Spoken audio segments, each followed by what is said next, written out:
course of your lifetime, you are doing things with your life, and you never know when you're going to inspire somebody. We have a story right now we want to share with you. It is about, let me see, it's being told by Susie Herrick, right? The book is called Your Story is Your Power. It's Sarah Aronson. I hope I said that right. She led a remarkable life. The woman who fought and do I have the right one, Rob? No, Susie Herrick. Your story is your power. Free your feminine voice. My gosh. So I'm so sorry. All right, let me just jump in here. Okay. Susie, your story is your power. Free your feminine voice. There it is. Now I got all my notes in order. Good morning, Susie. How are you? Good morning, Larry. I'm good. And yourself? I'm okay. I made a mistake, but I'm okay. Where are you calling from? I'm calling from Los Altos, California. Oh, okay. Well, thank you for getting up early to talk to us. So, what is the book about? Your story is your power.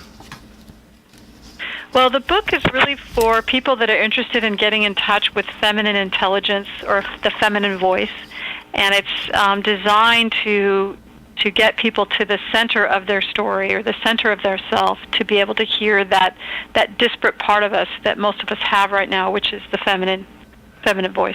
Okay, and would I be able to do this? I mean, do I have a feminine voice? Does that happen for me? You know, thanks question. for asking that, because I think that's often the question. Yes, everyone has one, and everybody has that type of intelligence. The way that the world has looked at women has affected how we see this feminine part of us.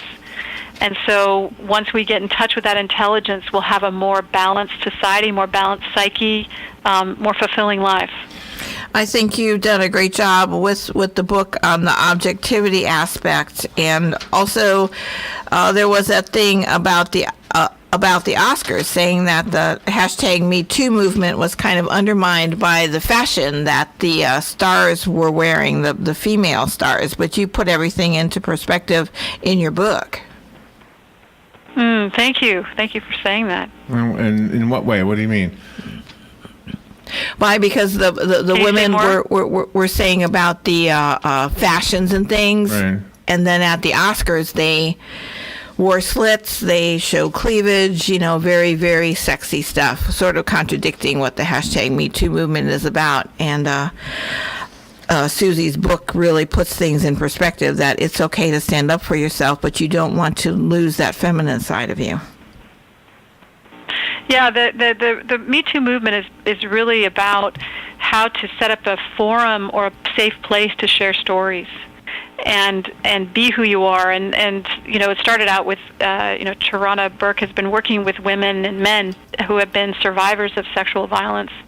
And she learned that the first step to healing is to have a safe forum with which to share stories. And so people don't feel alone.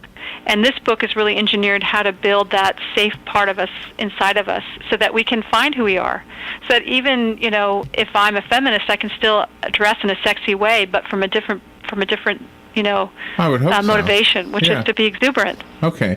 Yeah. I'm starting to wake up here with this topic. I think sometimes as a dad, it's easier to see what ladies are going through than maybe it was. I was able to as a younger man, if that makes sense. And I don't know that that's unusual. I think women maybe understand what it's like for men by having sons. I think that helps too.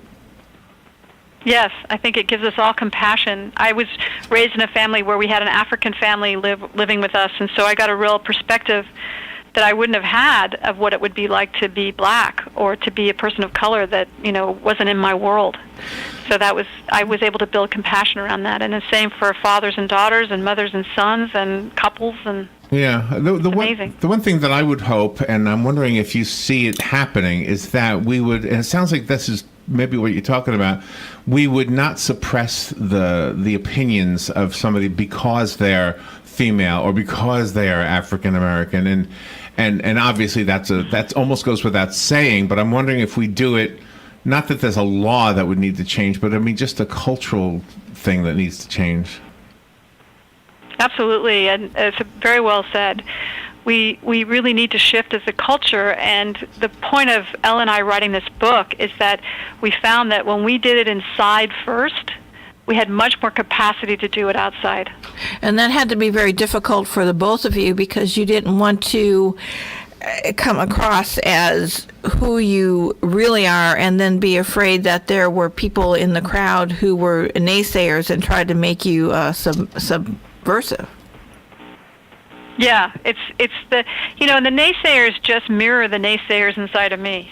And so when I dealt with the naysayers inside of me, it was a lot easier to have compassion for the naysayers outside of me. Oh, gosh, that must have been difficult.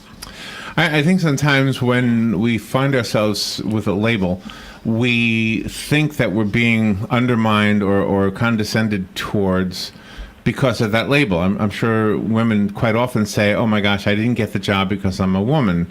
And I'm guessing we all do that and blame it on our labels. There was something that, who's the actor, Robin, from the Bucket List? What was his name? Jack Nicholson and Morgan Freeman. Morgan Freeman said something one time is, if we will just start looking at people as people instead of as their labels, I think the world will be a better place. And to me, that's such a wonderful statement. Man, woman, old, young, white, black. If we just look at each other as people.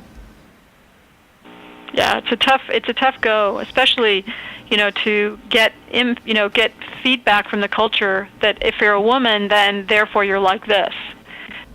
And it's hard to fight those voices, and especially when they're internalized. Do you know what surprises me sometimes? I'm going to tell you something. My mom, after my dad died, my mom wanted to continue going to church, and so I started taking her to church. Her pastor was a lady. And so I would sit there and listen to the pastor talk. And one day I was talking to another pastor, a male pastor, and because we meet a lot of people here at this radio show. And I used, what is it, a pronoun when you say she? I was saying, I was talking to my mom's pastor, and she was saying something. And he said, wait a minute, did you say she? And I was surprised that somebody I thought was open-minded was not open-minded when it came to the fact that a woman was a pastor. He was absolutely opposed to that idea. I don't know where that comes from. I don't know if it's in the Bible or what, but I was surprised that in this day and age that somebody would have an issue with that. Well, and I think this is the thing to point out, which is that there are many ways in which these critical ways towards the feminine and women are expressed, and people are not even aware of it. And so, and it's been part of the human culture as long as recorded history, is that women have been subjugated to less than. And therefore, it's affected how we see the feminine. And watching men interact, it's prevalent for men to call each other girls when they're trying to insult each other. Yes. And so these are very subtle ways, and you would never see that now, like if someone was saying that about a black person, I'm going to insult you by calling you a black person, but they can say I can insult you by calling you a woman. Right. And so this is, yeah, I'd like to speak to that. The oldest prejudice we have. Yeah, and I'd like to speak to that because here's what I think about that. When I heard somebody say throw like a girl is an insult to women, it never occurred to me. So I think there's a certain amount of either naivete or innocence in it. But when you have somebody like yourself who points it out, then all of a sudden we realize, us men, we say, oh my gosh, I had no idea that I was doing that. And I think there's a certain amount of wiggle room for forgiveness, if that makes sense to you. Absolutely. Well, learning curve. You're on a learning curve. We're all on learning curves. It's all about awareness. The more we bring it to consciousness, the better we become. And that's all that's happening. And that's the intention of the book, is just to bring things to awareness. Yeah. No blame, just awareness. Well, I thank you for your work. I apologize for messing up at the beginning. The book is called Your Story is Your Power. Absolutely. And you're telling it. And the power of your writing is a testament to the pen is mightier than the sword kind of mentality. Free your feminine voice. Elle Luna, by the way, is the other author. You mentioned Elle earlier. Susie Herrick is our guest. I have a copy of the book, so if somebody would call me and claim it's yours, the rest of us have to go buy it. I did find that on Amazon. I finally got the right picture up there on the podcast. And tell me if you have a website. Do you have a website? Well, actually, if you want to learn more about the book and more about the activities that we're doing, you can go to the Workman Publishing Facebook page. And you can also look up Elle Luna or Susie Herrick online, and you can find us. Okay. Thank you, Susie. Thank you for being on the show with us today. And we'll share this podcast with our listeners. Thank you. Thank you so much to the both of you. Thank you so much. We'll be right back.